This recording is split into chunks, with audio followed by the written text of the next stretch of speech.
ये अपने अपने नसीब की बात है कि जो दिलो जान से आकर इन मसाजिद और इन मदारिस के साथ खड़ा हो गया। कब वो तो मुकाबला बहुत दूर की बात है, अगर फिर कादियानी से या किसी मुनकरे दीन से मुकाबला करना, या किसी मुल्हिन से मुकाबला करना, या किसी गुस्ताखे साहबा से मुकाबला करना है, या किसी गुस्ताखे रसूल से मुकाबला करना है, या किसी अपने वतन के दुश्मन से मुकाबला करना है, ये मुकाबला बड़े दूर की बात है।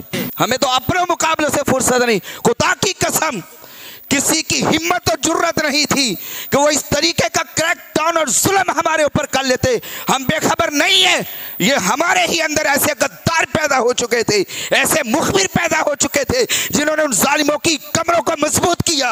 अरे ये तो हशर को होगा मालूम, जीता कौन और हारा कौन। हमें इन बातों का बहुत दर्द है, मगर हमने इन चीजों को बर्दाश्त किया है आज तक। किसी जालिम की ये जुर्रत कि वो तुम्हारे जिस इमाम को चाहे गिरफ्तार कर ले, तुम्हारे जिस आलिम को चाहे वो गिरफ्तार करके सलाखों के पीछे डाल दे, जब चाहे वो आपके इलाके में अंदर उतर करके सीढ़ियां लगा करके छापे मारे। अगर यही कुछ किसी का मुकद्दर और नसीब है तो वो फिर रोए अपने नसीब को। अल्लाह के हुजूर हमने सबने खड़े हो जाना है कि कौन गुलाम रसूल है, कौन मस्जिद के साथ खड़ा था, कौन मदरसे के साथ खड़ा था, अरे कौन दीन के साथ खड़ा था, कौन दीन के गद्दारों और अशारों की पुश्तों को उस वक्त मजबूत कर रहा था।